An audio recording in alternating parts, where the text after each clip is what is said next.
భాస్కర్ గారు ఇప్పుడు మీరన్న మల్టీప్లెక్స్ దైవాలయాలని నేను కూడా చూశాను.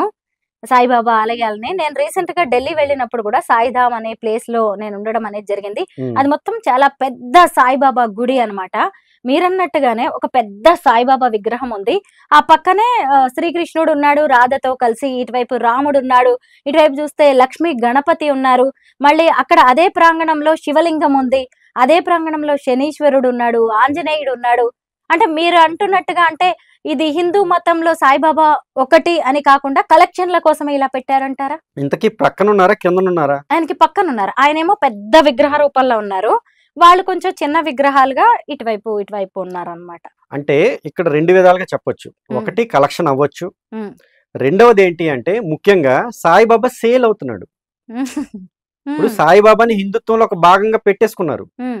మిగతా వాళ్ళతో పాటు అంటే అందరు భక్తులను కూడా తీసుకురావచ్చు కదా. హ్మ్. ఇటు శివుని భక్తుడు వస్తాడు, ఇటు మీరన్నట్టు వినాయకుని భక్తులు వస్తారు. హ్మ్.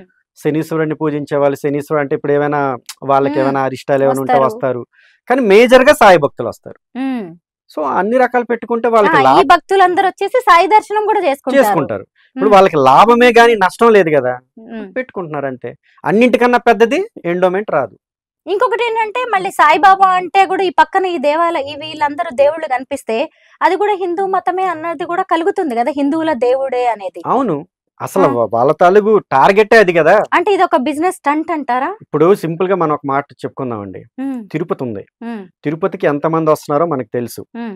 కానీ ఆ తిరుపతి ఎవరి అండర్‌లో ఉంది? గవర్నమెంట్ అండర్‌లో ఉంది. హ్మ్. దాదాపుగా తిరుపతిలో ఎంతమంది అయితే దర్శించుకుంటారో అంతమంది ఈ షిరిడి హ్మ్. సాయిబాబా గుడికెళ్తున్నారు. అవునా? హ్మ్. హ్మ్. మరి ఇప్పుడు ఈ తిరుపతిలో జరిగే అంటే వచ్చే కలెక్షన్స్ అన్నీ గవర్నమెంట్‌కెళ్తున్నాయి. లేదా హ్మ్. తిరుమల తిరుపతి దేవస్థానానికెళ్తున్నాయి. హ్మ్. వాళ్ళు లెక్క కూడా చెప్తారు. మరి సాయిబాబా ట్రస్ట్‌కి అంటే ఆ హ్మ్. గుడికి షిరిడి గుడికి వెళ్ళే డబ్బులు ఏమవుతున్నాయి? హ్మ్. ఎక్కడికెళ్తున్నాయి? ఏమైనా లెక్క పత్రం ఉందా? మీరేమైనా చెప్పగలరా? హ్మ్. మరి? అయితే దాంతో చాలా చారిటీ చేస్తున్నట్టుగా మనకి కనిపిస్తూ ఉంటుంది. మరి లోపల వచ్చే కలెక్షన్ ఎంతో తెలియదు.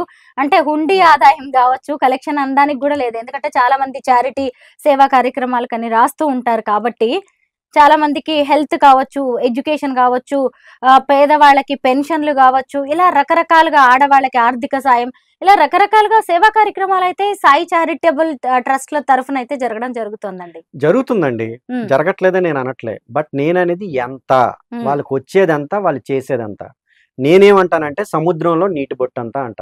హ్మ్. మిగతా డబ్బులు ఎక్కడికెళ్తున్నాయి?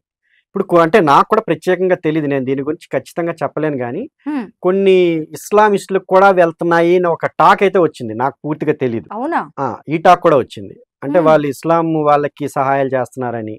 ఇలా రకరకాలుగా వచ్చాయి. బట్ అది ఎంత అంటే అందరికీ సాయం చేస్తారు గదా. అందులో వాళ్ళు గూడా ఉండొచ్చేమో. అందరికీ ఇప్పుడు అంటే అందరికీ ఇప్పుడు మతం చూసి వాళ్ళెవరో చూసి అయితే ఎవరు సాయం చేయరు అంటే కదా. నేననేదేంటి సాయం చేయరని మనం ఎలా అనుకుంటాం అంటున్నాను. హ్మ్. సాయిబాబా ఇప్పుడు ట్రస్ట్ వాళ్ళు హ్మ్. తిరుపతి దగ్గర ఎవరికైనా సాయం చేస్తున్నారా? అంటే చేస్తున్నారని ఇప్పుడు మన దగ్గర ప్రూఫ్స్ కూడా లేవు గదా. కనబడతాయి కదండీ! హ్మ్. మీరు తిరుపతి దేవస్థానం దగ్గర సాయిబాబా ట్రస్ట్ వాళ్ళు కనీసం ఒక గ్లాస్ వాటర్ ఇస్తున్నారా? హ్మ్. లేదంటే ఈ అన్నవరం దగ్గర ఇస్తున్నారా? లేదా ఈ సింహాచలం దగ్గర ఇస్తున్నారా? మనకవసరం లేదు కదా. ఎందుకు అవసరం లేదండి? అంటే ఇప్పుడు సాయి అంటే సాయి చారిటబుల్ ట్రస్ట్ కావచ్చు, సాయి ధామ్ దగ్గర కావచ్చు, సాయి టెంపుల్ దగ్గర జరుగుతది. హ్మ్. వాళ్ళొచ్చేసి పోనీ హ్మ్. మన వెంకటేశ్వర స్వామి దగ్గరో, మన అన్నవరం సత్యనారాయణ స్వామి దగ్గరో చేయాల్సిన అవసరమే లేదు గదా. మీరు కరెక్ట్‌గా క్వెషన్ ఏసారు. హ్మ్. ఇప్పుడు నేను చెప్తానునండి. నేననేదేంటి అంటే హ్మ్. అసలు సాయిబాబా దగ్గరికి వెళ్ళేవాళ్ళెవరు? హిందువులే హ్మ్. గదా! హ్మ్. ఇప్పుడు మరి మీరు మల్టీప్లెక్స్‌లన్నీ కడుతుందెవరు? ఇప్పుడు హిందూ తాలూకు దేవుళ్ళని ప్రక్కన పెట్టే గదా! హ్మ్. మరి ఈ ఆలయాలకి మీకేమొచ్చింది ఇబ్బంది? హ్మ్. అంతే కాకుండా పోనీ మీరన్నట్టు బయట చూద్దాం. హ్మ్. షిరిడీ తాలూకు ఆ గుడి ప్రాంగణంలో తప్ప ఇంకెక్కడ జరుగుతున్నాయో నాకు చెప్పండి? అంటే ఒక ప్లేస్ అంటూ ఉండాలి గాబట్టి, ఆయన పేరు మీద జరిగేది కాబట్టే, హ్మ్. అక్కడి నుంచి జరుగుతూ ఉండొచ్చేమో. అక్కడి నుంచి కాదు అక్కడే జరుగుతుంది. హ్మ్. అక్కడ మాత్రమే జరుగుతుంది. నేననేదేంటంటే తిరుపతిని తీసుకోండి. హ్మ్. తిరుపతి ఎక్కడెక్కడ జరుపుతుందో మీరొకసారి నాకు చెప్పండి. హ్మ్. ఎన్ని దగ్గర జరుగుతుంది తిరుపతి? ఆల్‌మోస్ట్ ప్రతి గ్రామంలోను కూడా వాళ్ళు ఉంటాయి. వెంకటేశ్వర స్వామి గుడి ఉంటది. గుడి ద్వారానే జరుగుతది. అలా ఎందుకు అనుకుంటున్నారు? హ్మ్. వాళ్ళు ఎన్ని రకాల కార్యక్రమాలు చేస్తున్నారు? ఏం జేస్తున్నారు? ఇప్పుడు వాళ్ళు చేసేదేంటి అంటే బుక్స్ హ్మ్. ప్రచురిస్తున్నారు. హ్మ్. దాని తర్వాత ప్రచారం చేస్తున్నారు. హ్మ్. ప్రోగ్రామ్స్ చేస్తున్నారు. హ్మ్. తర్వాత అక్కడ అన్నదానాలు చేస్తున్నారు. హ్మ్.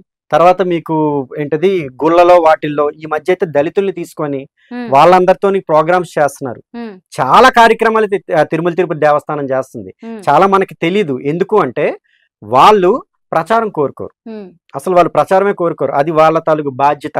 మన ఉమ్, హిందువుల్లో ఉన్నదే అది. ఉమ్, బాధ్యత అంటూనే చేస్తారు. తిరుమల తిరుపతి దేవస్థానం అనేది చాలా చాలా చాలా పనులు చేస్తుందండి. అంటే ఉమ్. నాకు ప్రత్యక్షంగా తెలుసుకొని చెప్తున్నాను నేను. ఇందాక మీరు ఒక మాట అన్నారు, నేను షిరిడి వెళ్ళినప్పుడు నెమలికలతో ఇలా కొట్టారు, వెనక్కి తిరిగి చూస్తే పకీర్లు ఉన్నారు, అవును, అప్పటి నుంచి నాకు నమ్మకం పోయింది అని. అంటే మామూలుగా మన హిందువులు కూడా, మన హిందూ ధర్మం కావచ్చు, దర్గాలకు వెళ్ళడం, పకీర్లని బాబాలని ఆశ్రయించడం, వాళ్ళతో కొంచెం బాగు చేయించుకోవడం, మంచి చేయించుకోవడం లాంటివి కొన్ని నడుస్తూనే ఉంటాయి కదా, మామూలుగా మన నడుస్తున్నాయి. వాళ్ళు వెళ్తూ అవును. ఉంటారు. అలా కూడా ఈ షిరిడికి సంబంధించి అనుకోవచ్చు కదా నేను మనం? అనేది ఒకటే మాట అండి. సాయిబాబాకి సంబంధించి. మీరు మా ఇంటికి ఉమ్, మీ ఇల్లు ఎంత దూరమో మీ ఇంటికి మా ఇల్లు కూడా అంతే దూరం అంతే దూరం కదా. ఉమ్, మనం చర్చికి వెళ్తాం. ఉమ్, ఏ క్రిస్టియన్ అయినా ఉమ్, మన తాలూకు గుడికి వస్తాడా? ఉమ్, మనం మసీదుకి వెళ్తాం. అంటే మసీద్ అంటే అది దర్గా. ఉమ్, ఏ తాలూకు మహమ్మదీయన్ అయినా మన ఉమ్, తాలూకు గుడికి వస్తాడా? అయితే ఇక్కడ ఇంకొక చిన్న ఎగ్జాంపుల్ నేను చెప్పాలి. అంటే ఉమ్, చిన్న వివరణ. కొంతమంది సెక్యులర్లు ఉంటారు. ఉమ్, అంటే క్రిస్టియన్ మతంలోనూ ఉంటారు, ఇస్లాం మతంలో కూడా ఉంటారు. ఉమ్, వాళ్ళు అన్ని దగ్గరికి వెళ్తారు.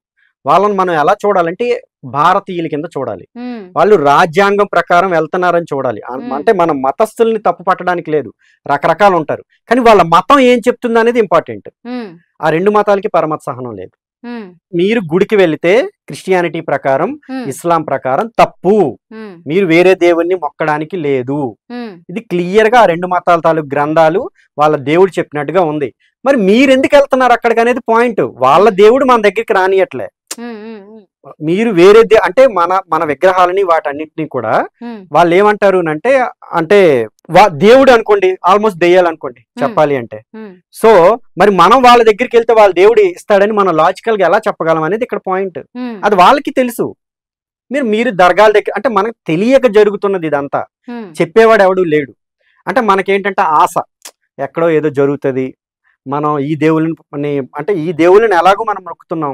ఉమ్, సరే అక్కడ దేవుడు అంటున్నారు కదా, మనం దేవుడు అంటే విశాల పదంలో అంటే ఒక హ్యూజ్ మీనింగ్ లో వాడేస్తాం.